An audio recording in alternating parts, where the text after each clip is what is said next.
Bible ऐसा बताती है कि ऊज देश में अय्यूब नामक एक व्यक्ति रहता था। वह परमेश्वर का भय मानने वाला और बुराइयों से दूर रहने वाला और खराई से चलने वाला व्यक्ति था। बाइबल दर्शाती है कि अय्यूब के 7 बेटे और 3 बेटियां थीं। अय्यूब बहुत ही धनी व्यक्ति था। उसके पास हजारों भेड़ बकरियां, हजारों ऊंट, गाय, बैल तथा बहुत से दास दासियां भी थे। अय्यूब एक धनी व्यक्ति के साथ साथ एक धर्मी व्यक्ति भी था और उसके बच्चे भी उसका बहुत सम्मान करते थे। आगे हम देखते हैं प्रियो कि एक दिन यहोवा के पुत्र यहोवा के सामने उपस्थित हुए और उनके बीच शैतान भी आया। तब यहोवा ने शैतान से पूछा कि तू कहाँ से आता है?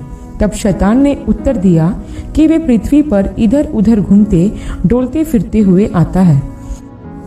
तब यहोवा ने शैतान से पूछा कि क्या तूने मेरे दास अय्यूब पर ध्यान किया है? क्योंकि उसके तुल्य खरा, सीधा और मेरा भय मानने वाला मनुष्य और कोई नहीं है। तब शैतान ने यहोवा से कहा कि क्या अय्यूब बिना किसी लाभ के परमेश्वर का भय मानता है? क्या यहोवा तूने उसके या उसके संपत्ति के चारों ओर बाड़ा नहीं बांधा? तूने तो उसके हर काम पर आशीष दी है। ध्यान दे भाइयों बहनों कि परमेश्वर हमारे चारों ओर अपनी सुरक्षा को बनाए रखता है। शैतान हमारा बाल भी बांका नहीं कर सकता है। जब हम परमेश्वर का भय मानते और बुराइयों से दूर रहते हैं तो परमेश्वर हर एक उत्तम आशीष हमें प्रदान करता है। लेकिन शैतान को यह पसंद नहीं आता। जैसे हम यहाँ देखते हैं कि परमेश्वर ने अय्यूब को हर एक उत्तम आशीष दी थी, लेकिन शैतान ने परमेश्वर से ही सवाल किया कि अय्यूब बिना लाभ के तेरा भय नहीं मानता। फिर शैतान यहोवा से यह कहता है कि तू अपना हाथ बढ़ाकर जो कुछ उसका है उसे छू, अर्थात उससे छीन ले। तब देख वह तेरी निंदा तेरे मुंह पर करेगा। उसके कहने का मतलब यह था कि जब परमेश्वर मनुष्य को सब कुछ प्रदान करता रहता है तब तक ही मनुष्य परमेश्वर का नाम आदर से लेता है, परंतु जब सब कुछ परमेश्वर मनुष्यों से छीन लेता है तो मनुष्य परमेश्वर को कोसने लग जाता है। ऐसा ही शैतान ने अय्यूब के विषय में यहोवा से कहा।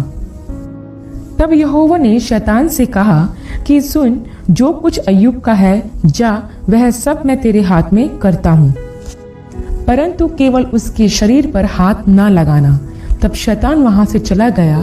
तब आगे हम देखते हैं प्रियो कि शैतान के द्वारा अय्यूब पर बहुत सी विपत्तियां डाली गई, अर्थात उसके पशुओं में बैल और गदहियों को शेबा के लोग ले गए और भेड़ बकरियों को आकाश की आग ने भस्म कर दिया और उसके ऊंटों को कसदी लोग ले गए और उसके सारे सेवकों को तलवार से मार डाला गया और एक बड़ी प्रचंड वायु से उसके बच्चे जिस घर में थे वो घर गिर पड़ा और उसके बच्चे मर गए और उसका सब कुछ अर्थात बेटे बेटियां धन संपत्ति नाश हो गए। तब अय्यूब सिर मुड़ाकर भूमि पर गिरा और दंडवत करके कहने लगा कि मैं तो अपनी माँ के पेट से नंगा निकला और नंगा ही लौट जाऊंगा।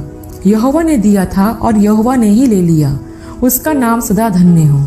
यहाँ पर हम एक बात को देखते हैं प्रियो कि इतनी विपत्तियों के बाद भी अय्यूब ने परमेश्वर से कुछ भी शिकायत नहीं की, बल्कि उसके नाम को धन्य ही कहता रहा।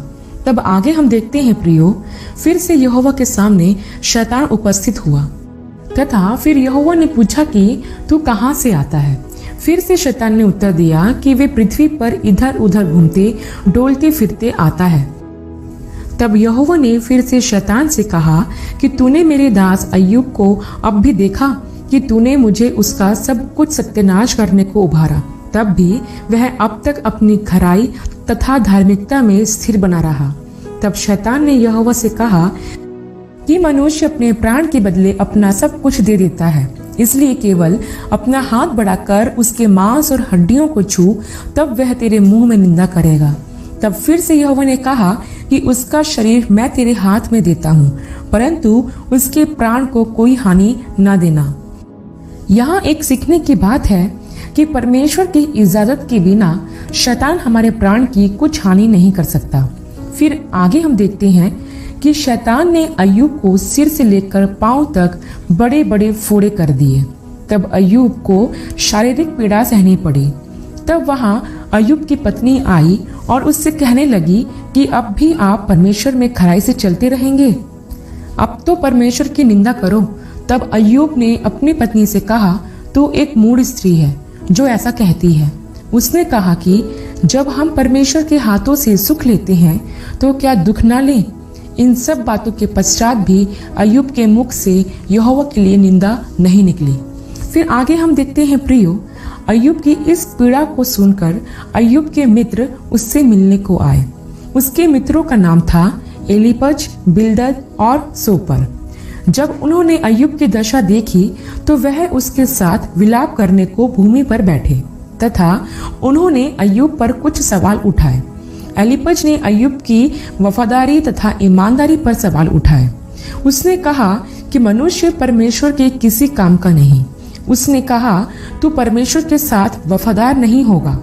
उसने अय्यूब की ईमानदारी में संदेह किया, इसलिए तेरे साथ ऐसा हुआ। फिर अय्यूब का दूसरा मित्र बिल्दद ने अय्यूब से कहा कि अय्यूब ने जरूर कोई पाप किया होगा जिसकी वह सजा भुगत रहा है, क्योंकि मेरे भाई और बहनों, आज भी ऐसा ही होता है। अगर कोई मनुष्य किसी बीमारियों या तकलीफों से गुजरता है तो हमें ऐसा ही लगता है कि जरूर उसने कुछ पाप किया होगा, इसलिए ये बीमारी या परेशानी इसके जीवन में आई होगी। फिर अय्यूब का तीसरा मित्र सोपर ने भी कहा कि अय्यूब जरूर बुराई से चल रहा होगा, इसलिए इस पर ऐसी विपत्ति आई। इस प्रकार अय्यूब के मित्रों ने अय्यूब पर इल्जाम लगाए तथा उसे ही दोषी कहा, जिससे अय्यूब को बहुत दुख हुआ। तथा इन सब बातों को सुनने के पश्चात अय्यूब अपने मित्रों के सामने अपनी सफाई देने लगा कि वह बुरा मनुष्य नहीं है, वह तो सदा यहोवा का भय मानकर चलता रहा। और ऐसा बताते बताते अय्यूब के मुख से परमेश्वर के लिए कुछ शिकायतें भी निकली। तब आगे हम देखते हैं प्रियो कि यहोवा ने आंधी के द्वारा अय्यूब से बातें की तथा उसे उत्तर दिए उसकी शिकायतों व सवालों का। यहोवा ने सृष्टि की स्थापना तथा उस पर चल रहे जीवन की कुछ बातें उसे बताई, जैसे पृथ्वी बिना किसी सहारे के टिकी है। यहोवा ने कहा, जब मैंने पृथ्वी की नींव डाली तब तू कहाँ था। उसी प्रकार यहोवा ने समुद्र, आकाश, बादल, संपूर्ण सृष्टि के उदाहरण दे देकर अय्यूब को समझाया। इन सब बातों को जानने के लिए आप अय्यूब के पुस्तक के 38 अध्याय से 41 अध्याय तक पढ़ सकते हैं। तब आगे हम देखते हैं प्रियो, यह सब कुछ सुनकर समझकर जो यहोवा ने कहा था, अय्यूब ने पश्चाताप किया और कहा, जिस सुसमाचार को मैंने सुना था आज उसे मैंने देख लिया। किस प्रकार सृष्टि का कर्ता और रचने वाला तू ही है। आगे हम देखते हैं प्रियो, यहोवा का क्रोध अय्यूब के मित्रों के ऊपर भड़का, क्योंकि उन्होंने अय्यूब के लिए गलत धारणाएं की और उसे भरमाया भी। तथा यहोवा ने उन्हें बलि कर पश्चाताप करने को कहा। और यहोवा ने उसके मित्रों से कहा कि जब अय्यूब तुम्हारे लिए प्रार्थना बलि करेगा तभी मैं उसे ग्रहण करूंगा, मतलब उनकी पश्चातापी प्रार्थना को। यह परमेश्वर का कार्य है भाई बहनों, कि जो लोग अय्यूब की निंदा कर रहे थे, उस पर दोष लगा रहे थे, वही उससे प्रार्थना करवाने पहुंच गए। ऐसा ही हमारे जीवनों में भी होता है। जो लोग हमारी निंदा करते हैं, हमें बुरा भला कहते हैं, हमें अपमानित करते हैं, हम पर दोष लगाते हैं, यदि हम अपने कामों में निष्कलंक हैं और परमेश्वर के विरुद्ध कुछ गलत नहीं करते हैं, तो परमेश्वर ऐसे लोगों को हमारे सामने लेकर आता है, अर्थात ऐसे लोगों को निंदित करता है और उन्हें स्वयं अपने किए पर पछतावा होता है। प्रियो, हमारा परमेश्वर धर्मियों की प्रार्थना को सुनता है।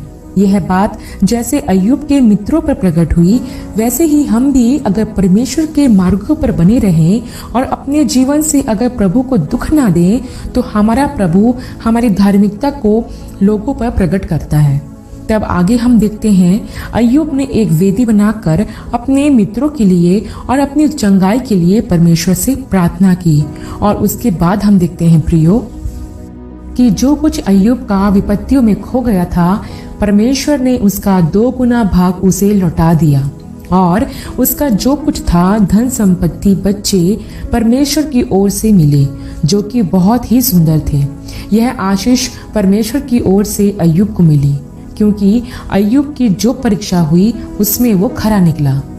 बाइबल कहती है प्रियो, याकूब की पत्री 1:12 में कि धन्य है वह मनुष्य जो परीक्षा में स्थिर रहता है, क्योंकि वह खरा निकलकर जीवन का वह मुकुट पाएगा जिसकी प्रतिज्ञा प्रभु ने अपने प्रेम करने वालों को दी है। जब हम भी अपने जीवन में परीक्षाओं में स्थिर रहते हैं तो भले ही हमारा सब कुछ हमसे क्यों ना छीन गया हो, परमेश्वर उसका कई गुना हमको वापस लौटा देता है। इसलिए हमें अय्यूब के जैसे धैर्य से काम लेने की आवश्यकता है।